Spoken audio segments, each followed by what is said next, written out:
आइए चले जानते हैं, देखते हैं आपके रिश्ते में क्या ब्लॉकेज आप लोग के यूनियन को रोक रहा है। तो जिस भी भगवान को मानते हैं भगवान का ध्यान कीजिए, कमेंट में उनका नाम ज़रूर लिखिए और उनसे प्रार्थना कीजिए कि वो आपको गाइडेंस दे, सही रास्ता बताए, जिससे आपके रिश्ते में जो ब्लॉकेज है ब्लॉकेज क्लियर हो। ब्लॉकेज का सबसे पहले पता चले, वो क्लियर करने में वो आपकी हेल्प करे, गाइड करे।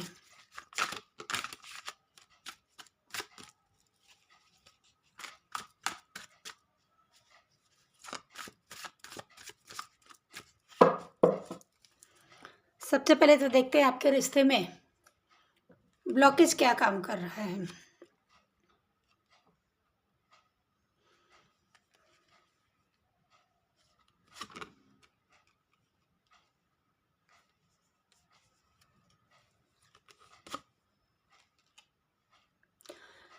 जो चीज़ यहाँ निकल के आ रही है उसके अनुसार दिख रहा है कि आप लोग इस रिश्ते से एक्साइटमेंट को भूल गए हो या उसको मेंटेन नहीं करते हो। एक दूसरे के प्रति जो अट्रैक्शन है उसको आप शो नहीं करते हो, दिखाते नहीं हो।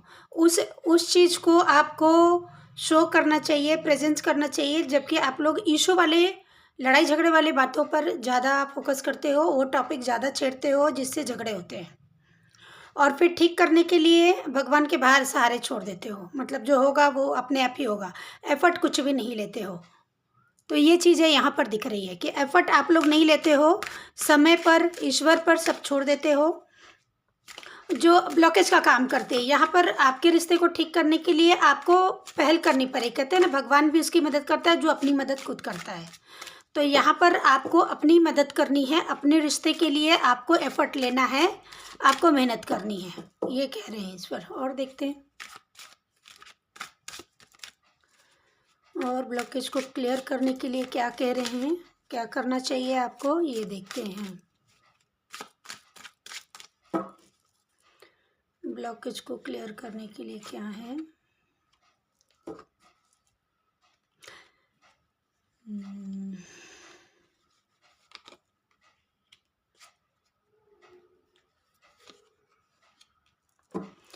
देखिए, ब्लॉकेज को क्लियर करने के लिए यहाँ पर ये गाइडेंस दिया जा रहा है, ये बताया जा रहा है, गाइडेंस बाद में लेंगे हम। अभी आपको ये बताया जा रहा है कि आप लोग ने स्ट्रेस बहुत लेते हो, करते कुछ नहीं हो। जो आप लोगों को इस रिश्ते को एक हल्के फुल्के अंदाज में रिश्ते को आगे लेकर बढ़ना है, वो नहीं बढ़ते हो।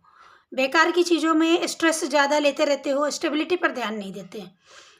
एक स्टेबल रिश्ता ये हो सकता है और बहुत चांसेस है। तो आपको इस रिश्ते को स्टेबल बनाने के लिए सारे इस पॉइंट पर ध्यान देना होगा जहाँ पर इशू होता है।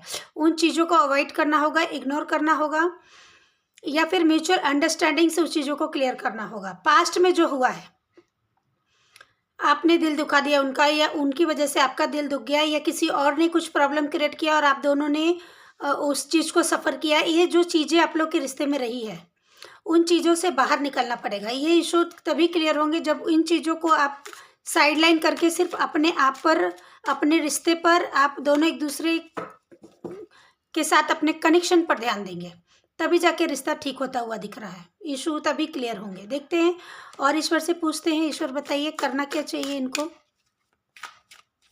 क्या करना चाहिए, आप बताइए, गाइड कीजिए ईश्वर।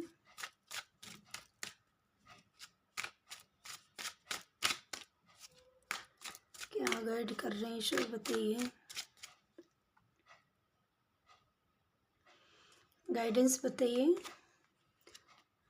बहुत ही सही सही कार्ड हमें गाइड कर रहे हैं।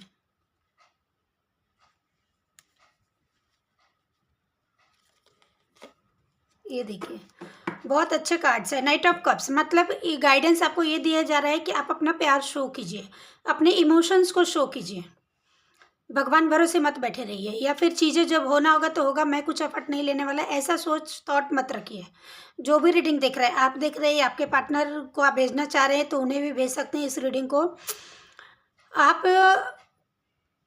इशू वाली चीज़ों को साइड कीजिए, उस पर, उस टॉपिक को इग्नोर कीजिए, अवॉइड कीजिए, उस पर बात ही मत कीजिए, क्योंकि वो चीज़ें रिश्ते को खराब ही कर रही है, अच्छा नहीं करने वाली है। तो वो उन चीज़ों को साइडलाइन कीजिए और अपने इमोशंस पर, अपने कनेक्शन पर ध्यान दीजिए और अपने इमोशन शो कीजिए। आप क्या चाहते हैं, वो लविंग केयरिंग वाली फीलिंग आप उनको शो कीजिए। कुछ अच्छे टाइम एक दूसरे के साथ बिताइए। एक दूसरे के साथ बातें करें कुछ हल्की फुल्की अंदाज में, कुछ जिससे माहौल हल्का फुल्का हो जाए, मूड मूड फ्रेश हो जाए। इस तरह से कुछ ऐसी रोमांटिक बातें कीजिए, अच्छी बातें कीजिए, जिससे एक दूसरे के प्रति अट्रैक्शन बढ़े, अटैचमेंट बढ़े, और एक दूसरे का साथ दोनों को लाइट फील करवाए, ना कि हेवी और स्ट्रेस दे। तो ऐसी चीज़ों का आप ध्यान रखिए, ये गाइडेंस दिया जा रहा है। अभी देखते हैं पार्टनर क्या सोचते हैं इस रिश्ते को लेकर के। आपके पार्टनर इस रिश्ते को लेकर क्या सोचते हैं और आपसे क्या चाहते हैं, ये बस बताइए।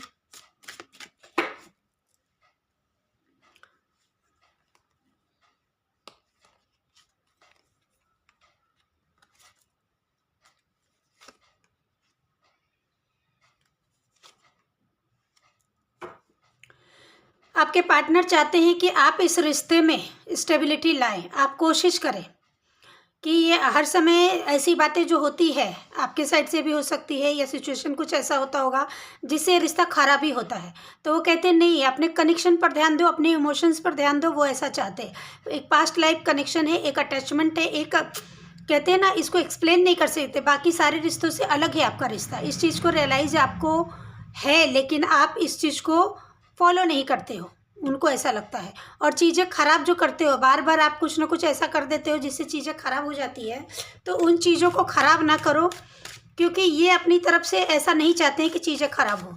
वो आपसे भी चाहते हैं कि आप बार बार जो आपके रिश्ते में टावर मूवमेंट आता है, चीज़ें ख़राब हो जाती है, ख़त्म हो जाती है, डैमेज हो जाती है, और ऐसा लगता है कि अब कुछ ठीक ही नहीं करना है। दोनों ही ऐसा सोचते हैं, तो वो टावर मूवमेंट नहीं आना चाहिए। डेविल का कार्ड आया है, जो उनको भी इस बात का रियलाइजेशन है, उनको पता है कि कुछ नेगेटिविटी आप लोग के रिश्ते को अफेक्ट करती है। इस रिश्ते पर बहुत लोगों की बुरी नज़र है, जो चीज़ें इस रिश्ते को ग्रो नहीं होने देती है। इंटेंशन दोनों का सही होने के बावजूद रिश्ता बार बार खराब होता है, मिसअंडरस्टैंडिंग बार बार बढ़ते हैं, इशू बार बार क्रिएट होते हैं, नए नए एक ही इशू पर हो सकता है, बार बार सेम सिचुएशन फेस करते हैं आप लोग। तो ये चाहते हैं आपसे। करंटली अगर वो आपके लिए क्या सोच रहे हैं, क्या एग्जैक्ट एक कार्ड से देखते हैं उनकी फीलिंग आपके लिए क्या है। देखिए 2 कार्ड आ गए। एक करंटली वो एक ही कार्ड निकालना था, लेकिन 2 कार्ड आ गया है, कंसिडर कर लेते हैं। उन्हें ऐसा लगता है पास्ट की चीज़ों को जो आप बार बार बातें करते हो, पास्ट को छोड़ो। पास्ट में उनके मन में आपके लिए बहुत प्यार है। वो पास्ट में देखते हैं गलतियाँ हुई है, उनसे भी हुई है, आपसे भी हुई है। उनकी गलतियाँ ज़्यादा है, उनको पता है कि उनसे ज़्यादा गलतियाँ हुई, आपसे कम हुई है, इस बात का रियलाइजेशन है उनको। और करंटली वो आपके लिए बहुत इमोशनल हो रहे हैं, बहुत ही प्यार उनके मन में आ रहा है, फीलिंग बहुत ही इमोशंस जेन्युइन है इनके। आप इशू चाहे जो भी है, इनके इंटेंशन और फीलिंग पर डाउट नहीं करना चाहिए आपको, क्योंकि ये ट्रू इंटेंशन, ट्रू लव है इनके मन में आपके लिए। देखते हैं ईश्वर आपको क्या गाइड करना चाहते हैं आपके रिश्ते के लिए। फाइनली गाइडेंस तो उन्होंने दिया है, फिर भी हम फाइनल देखते हैं कि एक कार्ड से क्या है। ये देखिए वर्ल्ड का कार्ड आया है। अपने रिश्ते को प्रोटेक्ट कीजिए, अपने रिश्ते में किसी तीसरों को आने का अलाउ मत कीजिए। इंटरफेरेंस का कुछ भी ऐसा रास्ता मत दीजिए, रास्ता ही मत दीजिए कि कोई आपके सर्कल में आए। आपके पार्टनर को भी बोल सकते हैं इस बात के लिए, और आप भी पूरा ध्यान रखें, अपनी बातों को ज़्यादा शेयर ना करें किसी के साथ। रिश्ते का प्रोटेक्शन और बुरी नज़र से बचाने के लिए जो कर सकते हैं ज़रूर कीजिए। फाइनल कार्ड लास्ट देते हैं। ये देखिए जो लोग भी आपके रिश्ते को हार्म करते हैं, चाहे आपकी साइड के हो या फिर पार्टनर के साइड से, उनको एक स्ट्रिक्ट अपना बिहेवियर दिखाइए। अलाउ नहीं होगा आपका इंटरफेरेंस, ऐसा कोई स्ट्रिक्ट बिहेवियर आपको दिखाना चाहिए, आपको भी और आपके पार्टनर को भी। तभी जाकर के रिश्ता आगे चल करके मतलब ग्रो करेगा, अफेक्ट नहीं होगा, इशू का नहीं होंगे जो बिना वजह दूसरों की वजह से आते हैं। और आप ये काम कर सकते हैं अच्छे से।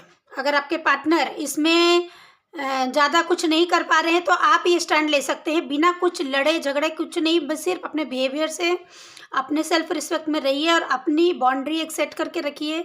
अपनी लिमिट अपने ऑरा से ही बताइए लोगों को, ताकि कोई आपके उस ऑरा में एंटर करने की कोशिश ना करे आपको देख करके।